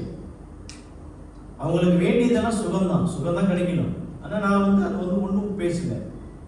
நான் வந்து பேசினதெல்லாம் வந்து அந்த சிலுவை, கர்த்தராகிய இயேசு கிறிஸ்து நமக்காக சிலுவையில் மரித்தார், நம்முடைய பாவங்கள் மன்னிக்கப்படணும், இதை குறித்து தான் நான் வந்து பேசினேன். கிட்ட ஒரு 15 நிமிஷம் நான் வந்து பேசினேன் அவங்கக்கிட்ட.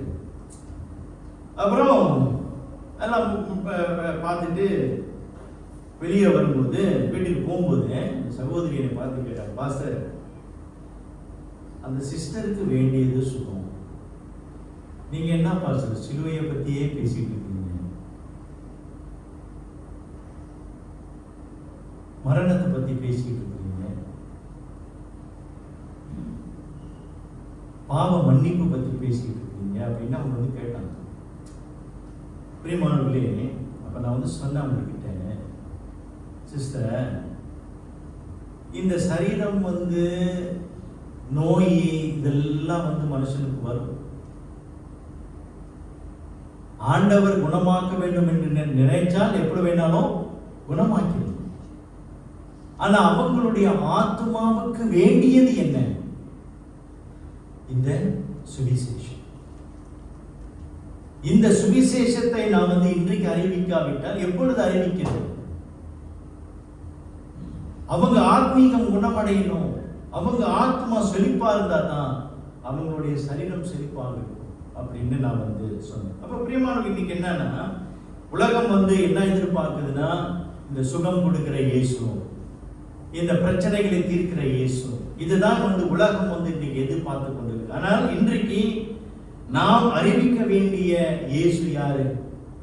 பாடுகளின் இயேசு, கல்வாரி சிலுவையிலே நமக்காக மரித்து அடக்கம் பண்ணப்பட்டு 3ஆம் நாள் உயிர்த்தெழுந்த கர்த்தராகிய இயேசு கிறிஸ்துவை நாம் அறிவிக்க வேண்டும். இறுதியாக நம்ம வந்து பார்க்கிறோம், பவுல் சொல்றாரு, பிரித்தெடுக்கப்பட்டேன், தாயின் வயிற்றிலிருந்து பிரித்தெடுக்கப்பட்டேன் என்று சொல்லும்போது அவர் சுவிசேஷத்தை அறிவிக்க பிரித்தெடுக்கப்பட்டார் அப்படின்னு சொல்கிறார்.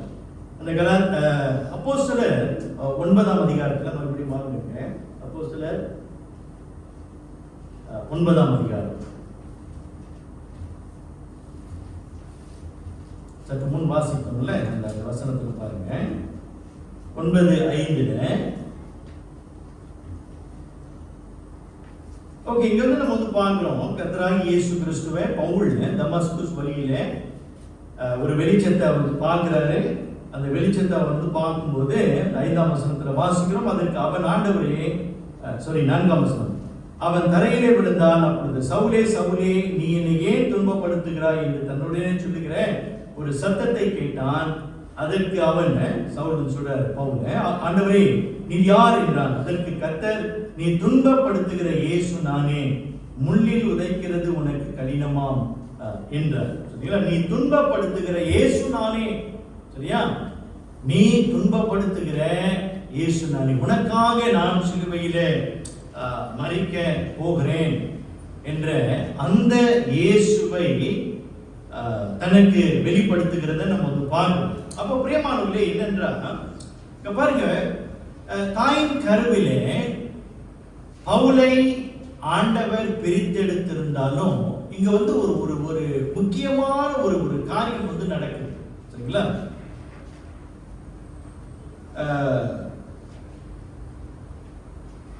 அந்த 6ஆம் வசனத்துல கவனிங்க.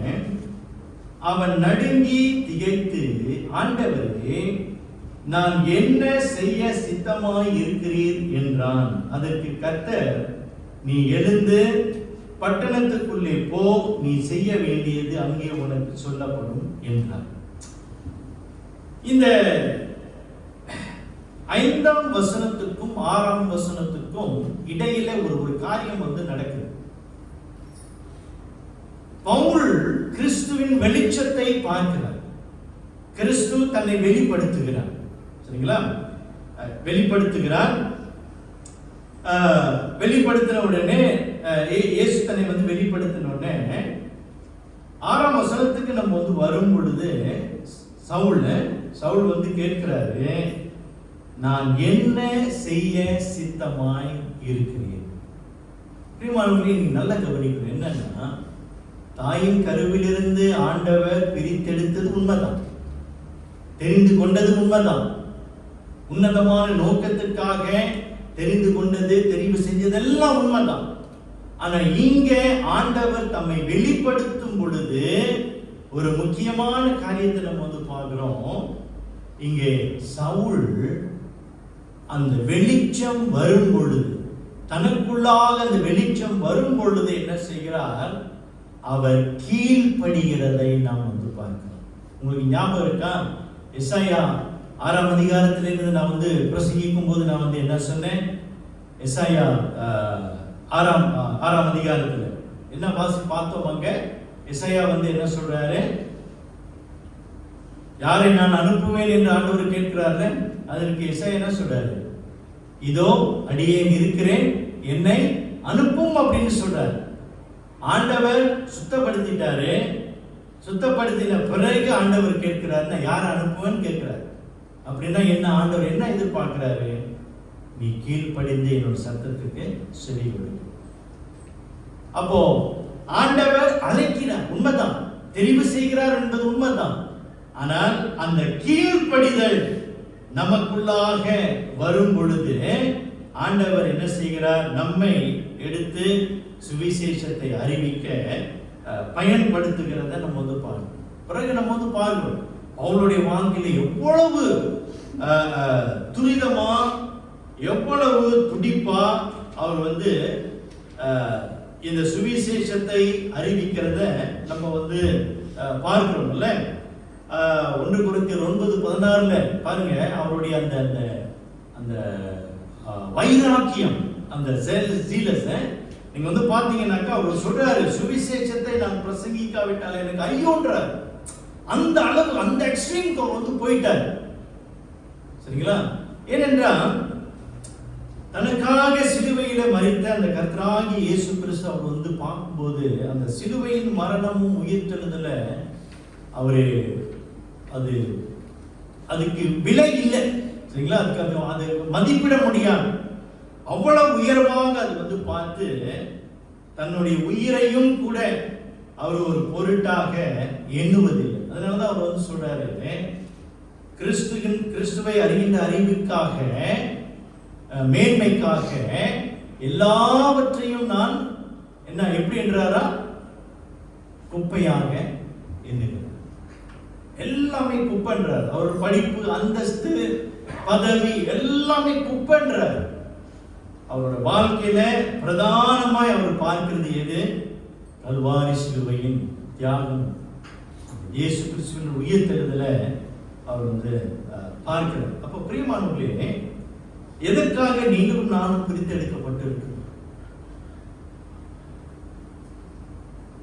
நாம் சுவிசேஷத்தை அறிவிக்க. இதை நம்ம வந்து இன்னைக்கு வந்து செய்யல அப்படின்னாக்கா, இதை நம்ம வந்து செய்ய தவறிட்டோம் அப்படின்னாக்கா, பிரியமானவர்களே, நம்மளுடைய ரட்சிப்பு கேள்விக்குறிதாங்க.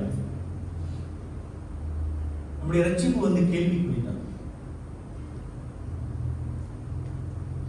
இன்னைக்கு நம்ம வந்து வாயை திறந்து இன்னைக்கு சுவிசேஷத்தை நம்மளால அறிவிக்க முடியல அப்படின்னாக்கா அதுக்கு பயம் காரணம் இல்லை, எனக்கு பேச தெரியலன்னு காரணம் இல்லை, சரியா, எனக்கு பைபிள் வேத அறிவு எனக்கு வந்து இல்லை, அதெல்லாம் காரணமே இல்லை. அதெல்லாம் காரணமே இல்லை. இன்னைக்கு நான் சுவிசேஷத்தை ஒருத்தன் வந்து என்னால் சொல்ல முடியல, இயேசு உன்னை வந்து நேசிக்கிறாரு, இயேசு உனக்காக கல்வாரி சிலுவையிலே மரித்தாரு, அவர் ஒருவரே தேவன் என்று உன்னால வாய் திறந்து சொல்ல முடியல அப்படின்னாக்கா பிரியமானவர்களே, உங்களுடைய ரட்சிப்பு கேள்விக்குறிதான். ஏனென்றால் நான் உங்களுக்கு பயமுறுத்தல. This is the facts. இதுதான் உண்மை.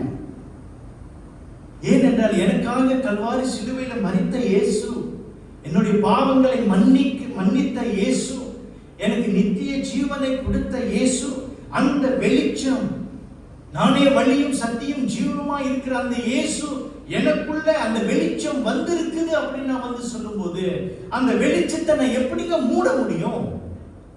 அந்த வெளிச்சத்தை என்னால் மூட முடியாது.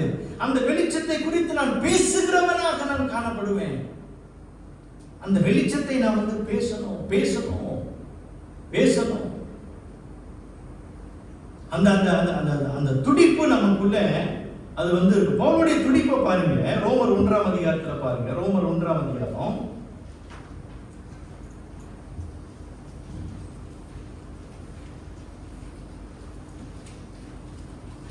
ரோமர் 1ஆம் அதிகாரம் வசனம் 14-15 பாருங்க. பவுல் எப்படி பார்க்கிறாரு பாருங்க இந்த சுவிசேஷத்தை அறிவிப்பது. வாசிங்க ரோமர் 1:14-15. கிரேக்கருக்கும் மற்ற அந்நியர்களுக்கும் ஞானிகளுக்கும் மூடருக்கும் நான் கடனாளியா இருக்கிறேன். பிரேமாளி கவனிங்க, பவுல் சொல்றாரு கிரேக்கருக்கும் மற்ற அந்நியர்களுக்கும் ஞானிகளுக்கும் மூடருக்கும் நான் கடனாளியாய் இருக்கிறேன் அப்படின்னு சொல்றாரு. இல்லையா? I am a debtor அப்படின்றாரு. Debted both to the Greeks and to the barbarians, both to the wise and to the unwise. பிரேமாளி Pavul என்னங்க கடன் பட்டாரு? அவனை பணம் வாங்கினாரா? இல்ல யாருக்கையாவது போய் எனக்கு உதவி செய்ய அப்படின்னு கேட்டார்? இல்ல. அவர் சொல்றாரு இந்த சுவிசேஷத்தை அறிவிக்க நான் கடன் பட்டு இருக்கிறேன் அப்படின்னு சொல்றார். அப்புறம் 15வது வசனத்துல பாருங்க, வாசிங்க. ஆகையால் உங்களுக்கும் என்னால் இயன்ற மட்டும் சுவிசேஷத்தை பிரசங்கிக்க விரும்புகிறேன். உங்களுக்கும் என்னால் இயன்ற மட்டும் சுவிசேஷத்தை பிரசங்கிக்க விரும்புகிறேன் அப்படின்னு சொல்றாரு. சரிங்களா? ரொம்ப ரொம்ப பிரயாசப்படுறாரு. ரோமாபுரியிலிருந்து அடுத்தது அவர் வந்து ஸ்பெயினுக்கு போக விரும்புறாரு. ஸ்பெயின் அது வந்து ஒரு அந்நிய தேசம், யூரோப். சரிங்களா? அங்கதான் ஆரம்பம். அங்க அறிவிக்கணும் ரொம்ப பிரயாசப்படுறாரு. ஏனென்றால் அவர் சொல்றாரு நான் கடன் பட்டு இருக்கிறேன் அப்படின்றார். இந்த வார்த்தை எத்தனை பேர் நம்மள அவளை போல நம்ம வந்து சிந்திச்சிருக்கிறோம்? என்னுடைய குடும்பத்தாருக்கு சுவிசேஷத்தை அறிவிக்க நான் கடன் பட்டு இருக்கிறேன்.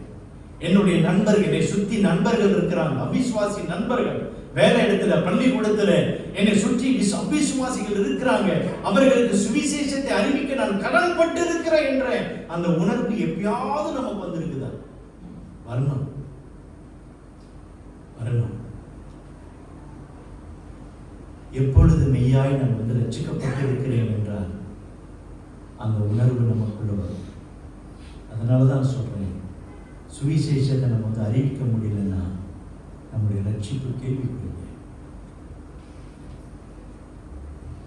பவுல் சொல்ற நான் கடனாளியாக இருக்கிறேன், சுவிசேஷத்தை அறிவிங்க. பிரியமானவர்களே, ஆத்ம ஆதாயம் நம்ம வந்து செய்வோம். இத்தனை வருஷம் நம்முடைய குடும்பத்தை நம்ம வந்து பார்த்து கொண்டு இருக்கிறோம். நம்ம குடும்பத்துக்காக பாடுபடுறோம், அது தப்பு இல்லை. சபையில ஆத்மாக்களை நம்ம சேர்க்கணும். தேவன் நமக்கு ஒரு திருச்சபையை கொடுத்திருக்கிறார். திருச்சபையில நான் ஊழியம் செய்யறேன், இது போதும் எனக்கு அப்படின்னு நம்ம இருக்கவே முடியாது. இந்த சுவிசேஷத்தை நாம் அறிவிக்க வேண்டும். சுவிசேஷத்தை நாம் கொண்டு போக வேண்டும்.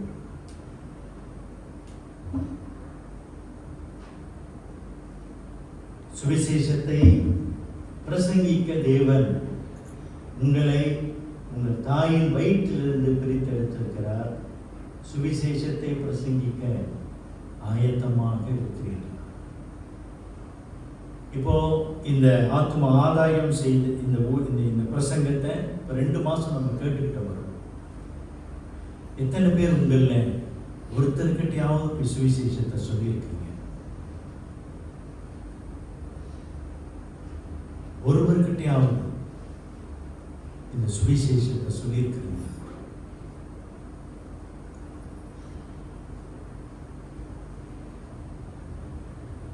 உங்களை சிலர் எனக்கு நல்லாவே தெரியும். ரொம்ப பிரயாசப்பட்டு உங்களுடைய குடும்பம் ரட்சிப்புக்குள்ள வரணும் என்பதை பிரயாசப்பட்டீங்க. ரொம்ப நன்றி. கற்றுக்கிறதுனால நன்றி செலுத்துறேன்.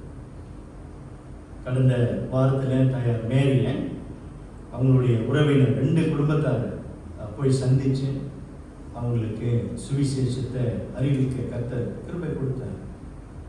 ஸோ அவங்களோட விருப்பம் என்ன? அவங்களோட குடும்பம் ரட்சிக்கப்படும். 2 பேரும் நோயாளி, அவங்களுடைய அண்ணனும் என்னோட சொந்தக்காரன். ஸோ அதே மாதிரி இன்றைக்கு நீங்களும் நானும் பிரியமானவர்களே சுவிசேஷத்தை அறிவிக்கணும். யோபுவை போல எத்தனையோ பேர் இன்னும் கஷ்டப்பட்டு இருக்காங்க. பலவிதமான வேதனை. அவங்களுக்கு இன்னைக்கு நீங்களும் நானும் இந்த வெளிச்சத்தை, கிறிஸ்துவின் வெளிச்சத்தை, ஒளியை நாம் தான் கொண்டு போக வேண்டும். அதை அறிவிக்க தேவன் நம்மை எடுத்து பயன்படுத்தணும் என்று கேளுங்க. ஆண்டவரே, இன்னைக்கு ஒரு ஆத்மா எனக்கு கொடுங்க ஆண்டவரே. 2 மாசம் ஆச்சு ஆண்டவரே, இந்த சுவிசேஷ ஆத்மா ஆதாயம் செய்தி கேட்டு 2 மாசம் ஆச்சு ஆண்டவரே. நான் யாருக்காவது நான் அறிவிக்க உதவி செய்யுங்க ஆண்டவரே. கேளுங்க, ஜெபம் பண்ணுங்க. உலக காரியம் பேசினதெல்லாம் போதும். அன்பார் பற்றி பேசுனது போதும். மலேசியா பற்றி பேசுனது போதும். டிக்டாக் எல்லாம் பார்த்தது போதும். நிப்பாட்டுங்கெல்லாம் எல்லாம் நிப்பாட்டி சுவிசேஷத்தை அறிவிங்க. குரூப் நிறைய இருக்குதானே? குரூப் வாட்ஸ்அப் குரூப் அறிவிங்க. ஏன் வாட்ஸ்அப் குரூப் அறிவிக்க மாட்டீங்க? இயேசுதான் தெய்வம் என்று ஏன் அறிவிக்க மாட்டீங்க? அறிவிங்க, சுவிசேஷத்தை அறிவிங்க. குட் மார்னிங் போடுறீங்களே, குட் மார்னிங், சுவிசேஷத்தை அறிவிங்க. மீடியா, சோஷியல் மீடியா இருக்குது, அறிவிங்க. ஓகே, போன வாரம் சீனியர் சிட்டிசன் ஸோ அவங்களுடைய ஃபெலோஷிப்பில் ஓகே ஒரு கப்பல்ஸ் சொன்னாங்க, சோஷியல் மீடியா இது எங்களுக்கு பிரயோஜனமாக இருக்குது. ஸோ இன்றைக்கி வசனத்தை நாங்கள் வந்து போடுறோம் அப்படின்னு அவங்க வந்து சொன்னாங்க. ஸோ இந்த மாதிரி கடவுள் நமக்கு வாய்ப்பை கொடுக்குறாரு. வாய்ப்பு நிறையா இருக்குது. The door is open. சுவிசேஷத்தை நம்ம கொண்டு போறோமா? உண்மையாய் நாம் ரட்சிக்கப்பட்டிருந்தோமானால் திறக்கப்பட்ட ஒவ்வொரு கதவையும் நாம் என்ன செய்வோம்? பயன்படுத்தி சுவிசேஷத்தை அறிவோம். தேவன் தான் நமக்கு உதவி செய்வார். ஜெபம் செய்வோம். நல்ல ஆண்டவரே, சுவிசேஷத்தை அறிவிக்க தேவனே எங்களுக்கு கிருபை தாரும். இயேசு நாமத்தில் ஜெபிக்கிறோம் பிதாவே. ஆமென். நாம் யாவரும் எழுந்து நின்று இறுதி பாடலுக்கு பதில் சொல்வோம்.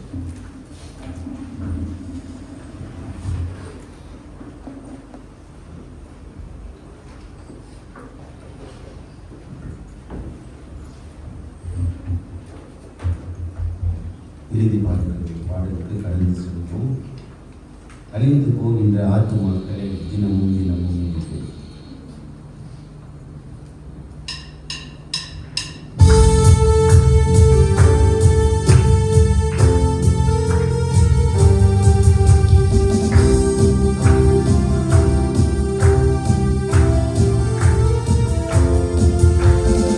I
யாரும் நின்று ஆசீர்வாதம் பெற்றுக்கொள்வோம். நல்ல ஆண்டவரே சோதரிக்கிறோம். கர்த்தாவே, இந்த சுவிசேஷ பணியை நாங்கள் தொடர்ந்து செய்ய எங்களுக்கு உதவி தாரும். உம்முடைய ரட்சிப்பை பெற்ற நாங்கள் அழிந்து போகின்ற ஆத்துமாக்களுக்கு நாங்கள் அறிவிக்க ஆண்டவரே எங்களை எடுத்து பயன்படுத்த வேண்டும் என்று சொல்லி அதற்காகவே தாயின் வயிற்றிலிருந்து எங்களை பிரித்தெடுத்தீராங்க. அதை நாங்கள் உணர்ந்து சுவிசேஷத்தை துரிதமாய் நாங்கள் அறிவிக்க தேவனே எங்களுக்கு உதவித்தார். இம்மட்டும் நாங்கள் செய்யாதிருந்தால் தயவாய் எங்களை மன்னித்து ஆண்டவரே உங்கள் சுவிசேஷத்தை அறிவிக்க எங்களுக்கு உதவித்தார். ஆத்ம பாரம் எங்களுக்கு தாரும். எங்களை தாழ்த்தி உங்களுடைய கருத்தில் இயேசுவின் நாமத்தில் ஜெபிக்கிறோம் பிதாவே, ஆமென். ஆசீர்வாதத்தை பெற்றுக்கொள்வோம். நம்முடைய கர்த்தராகிய இயேசு கிறிஸ்துவின் கிருபையும் தேவனுடைய அன்பும் பரிசுத்த ஆவியானவருடைய அன்புடைய ஐக்கியமும் உங்கள் அனைவரோடும் கூட இன்றும் என்றும் இருப்பதாக. ஆமென். நண்பர்கள்,